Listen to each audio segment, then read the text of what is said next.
Friends, इस post में हम पंचतंत्र की कहानी हाथी और चतुर खरगोश the elephants and the hairs Panchatantra story in Hindi share कर रहे हैं। ये कहानी पंचतंत्र के तंत्र भाग काकोलिकीयम से ली गई है। एक चतुर खरगोश हाथियों के दल से किस प्रकार अपने साथियों की रक्षा करता है, इस कहानी में यह वर्णन किया गया है। पढ़िए पूरी कहानी। बड़े नाम की महिमा। पढ़े पंचतंत्र की संपूर्ण कहानियाँ। क्लिक है। एक हरे भरे वन में नदी किनारे हाथियों का एक समूह रहता था, जिसका मुखिया चतुर्दंत नामक हाथी था। वर्षों से वह समूह उस वन में सुखमय जीवन व्यतीत कर रहा था। किंतु एक समय वन अकाल की चपेट में आ गया। नदी का जल सूख गया, वन की हरियाली चली गई और हाथी भूख प्यास से मरने लगे। इस विपत्ति से निकलने की प्रार्थना लिए सभी हाथी अपने मुखिया चतुर्दंत के पास गए और बोले, गजराज, इस अकाल की स्थिति में यदि हम और अधिक इस वन में रहे तो काल का ग्रास बन जाएंगे। यहाँ भूखे प्यासे रहना दुष्कर है। कृपा कर किसी अन्य स्थान की खोज करें जहाँ जल स्रोत और हरियाली हो। चतुर्दंत विचार मग्न हो गया। कुछ देर विचार करने के बाद वह बोला, यहाँ से कुछ दूरी पर एक तालाब है जो पूरे वर्ष जल से परिपूर्ण रहता है। हमें वहीं चलना चाहिए। कल प्रातःकाल ही हम सब उस तालाब की ओर प्रस्थान करेंगे। अगले ही दिन सभी हाथी उस तालाब की ओर चल पड़े। 5 दिन और 5 रात की यात्रा पूर्ण कर वे वहां पहुंचे। जल से पूर्ण तालाब को देख वे बहुत प्रसन्न हुए और दिन भर वहां क्रीड़ा करते रहे।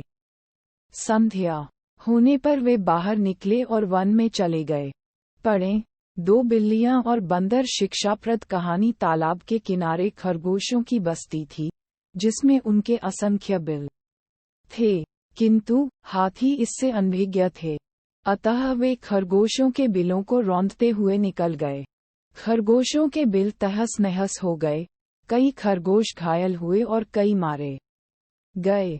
हाथियों के जाने के बाद सभी खरगोश एकत्रित हुए और स्वयं पर आए इस संकट के विषय में चर्चा करने लगे। एक खरगोश बोला, हाथियों का समूह प्रतिदिन जल के लिए तालाब में आया करेगा। ऐसे में हमारा यहाँ रहना प्राणघातक होगा। वे हमारे बिलों के साथ हमें भी रौंद देंगे। हम में से कोई भी नहीं बचेगा। हमारा वंश समाप्त हो जाएगा। जीवन है तो सर्वस्व है। जीवन रक्षा के लिए जो संभव हो हमें करना चाहिए। परिस्थिति कहती है कि हमें जीवन रक्षा के लिए तत्काल इस स्थान को छोड़कर अन्यत्र प्रस्थान करना चाहिए। एक अन्य खरगोश बोला। खरगोश अपनी भूमि छोड़कर अन्यत्र जाने के विचार से दुखी थे। उनका द्वेष देख लंबकर्ण नामक खरगोश आगे आया और बोला, हम वर्षों से इस भूमि पर निवास कर रहे हैं। हम अपनी भूमि क्यों छोड़े?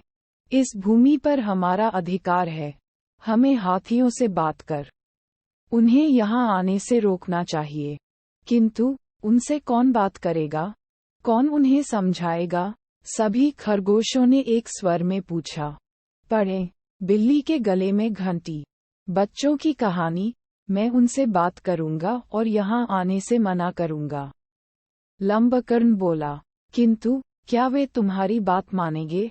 अवश्य मानेंगे। मेरे पास एक युक्ति है। मैं उनसे कहूंगा कि ये तालाब चंद्रमा में बैठे खरगोश का है और उसने आप लोगों का यहाँ आने से मना किया है। संभवतः वे मेरी बात मान जाए। लंबकर्ण बोला। अगले दिन लंबकर्ण हाथियों के मुखिया से मिलने तालाब के मार्ग में स्थित एक ऊंचे टीले पर बैठ गया। जब हाथियों का समूह वहां से गुजरा तो वह हाथियों के मुखिया चतुर्दंत से बोला, गजराज, क्या आपको ज्ञात नहीं ये तालाब चांद में रहने वाले खरगोश का है? आपको बिना उसकी अनुमति के इस तालाब के जल का उपयोग नहीं करना चाहिए। चतुर्दंत ने पूछा, तुम कौन हो? मैं चांद में रहने वाले खरगोश का संदेशवाहक हूँ। उसने मुझे अपने संदेश के साथ आपसे मिलने भेजा है। लंबकर्ण बोला, संदेश क्या वह है? चतुर्दंत ने फिर से पूछा। संदेश है कि इस पवित्र तालाब में चंद्रदेव का वास है, इसलिए तुम लोग इसके जल का उपयोग नहीं कर सकते। मैं कैसे मान लूं कि यह तालाब चंद्रदेव का है? जब तुम मुझे तालाब में चंद्रदेव के दर्शन कराओगे, तभी मैं ये बात मानूंगा और अपने दल को यहाँ आने से रोकूंगा। चलो मेरे साथ और स्वयं देख लो। कहकर लंबकर्ण चतुर्दंत को तालाब के किनारे ले गया।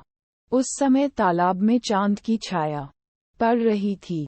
लंबकर्ण चतुर्दंत को वह छाया दिखाते हुए बोला, गजराज, देखो तालाब में चांद का वास है, अब तो मेरी बात मान लो। चांद की छाया को चंद्रदेव समझकर चतुर्दंत ने उसे प्रणाम किया और वहां से लौट गया। उसके बाद उस तालाब में हाथियों का समूह कभी नहीं आया। सीख, मॉरल ऑफ द स्टोरी, बुद्धिमानी से किसी भी समस्या का समाधान किया जा सकता है। फ्रेंड्स, आपको the elephants and the hairs Panchatantra story in Hindi कैसी लगी? आप अपने कमेंट्स के द्वारा हमें अवश्य बताएं। हाथी और चतुर खरगोश की कहानी पसंद आने पर लाइक और शेयर करें। ऐसी ही अन्य पंचतंत्र की कहानी पढ़ने के लिए हमें सब्सक्राइब कर लें। थैंक्स।